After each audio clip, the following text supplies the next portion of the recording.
All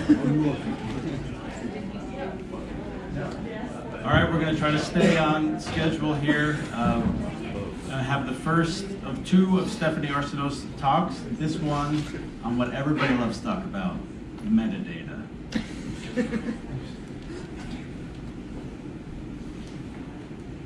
Okay, yeah, so I'm a PhD student in the Chen Lab, and it's a super long title, but I'll be talking about developing metadata for the HRBMP to facilitate data sharing and collaborative research.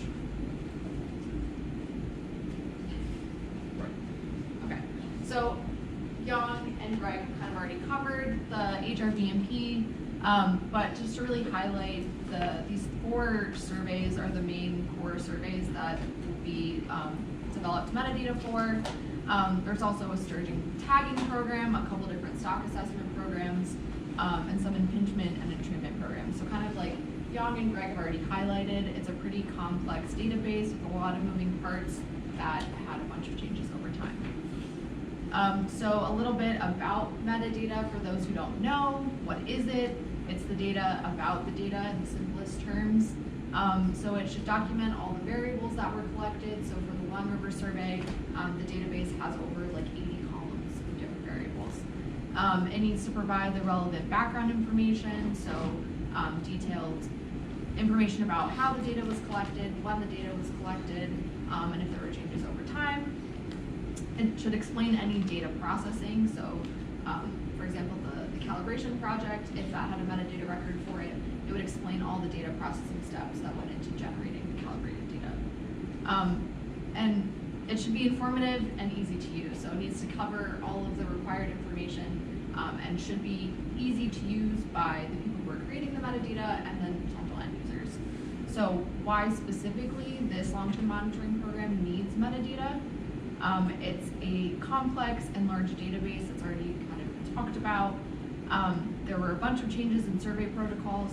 There's a bunch of different monitoring programs that made up the whole program. There's different caveats associated with the compiled data, so potential data quality issues that have been identified and some that haven't been identified yet.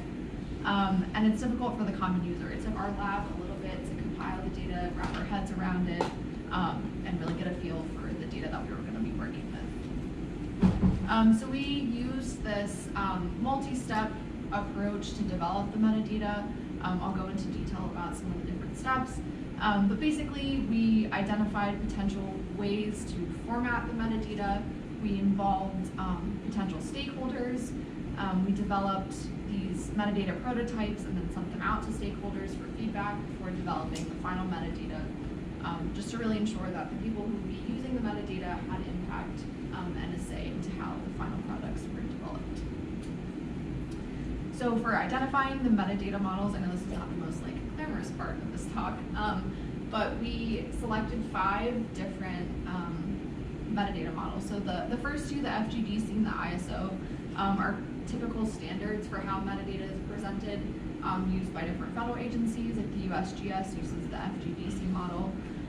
The NEMAP model is how the Northeast Area Monitoring and Assessment Program presents the metadata, so it's on a species-specific level. They have different summary tables and figures.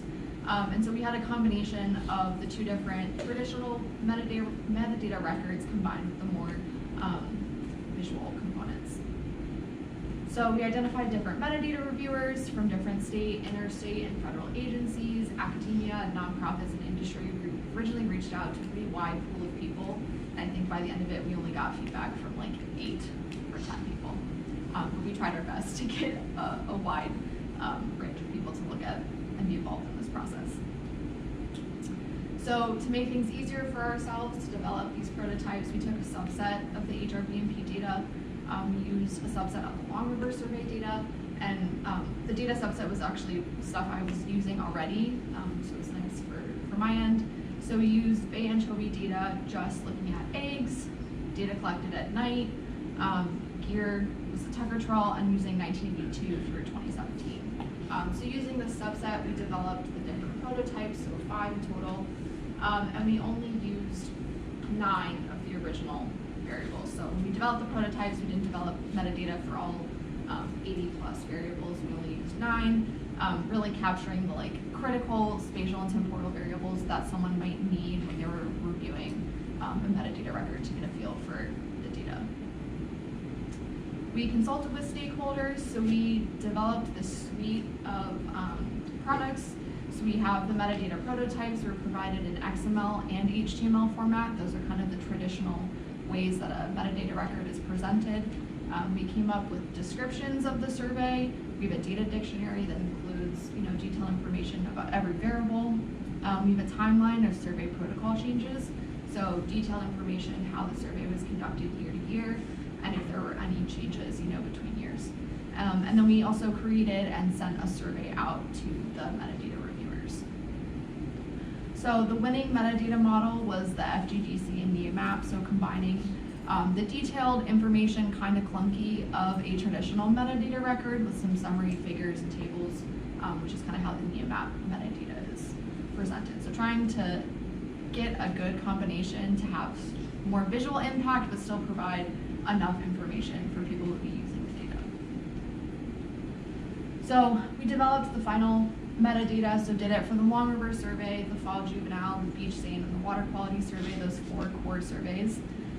All of the metadata records and the reference documents are publicly available on our HRBMP website. So if you have your phone, you can scan the QR code and follow along for the next parts, but I'm going to go through where you can find the metadata documents. And as Jan mentioned, we did develop a data sharing policy to facilitate collaborative research. So the data is owned by Stony Brook, so the data itself isn't publicly available, but we wanted all of the metadata documents to be available for anybody who'd be interested in working with the data, so they really know what the database has and then can make an informed data request, and then us at the Chen Lab would be working with that person through the whole process, making sure that the data is used appropriately and stuff like that. So if you scan the QR code and you make it to the homepage of our website, we've put a lot of time and have a lot of detailed information aside from just the metadata. We have information about the database and the sample collection. We have a lot of good history information about the HRBMP and the different surveys.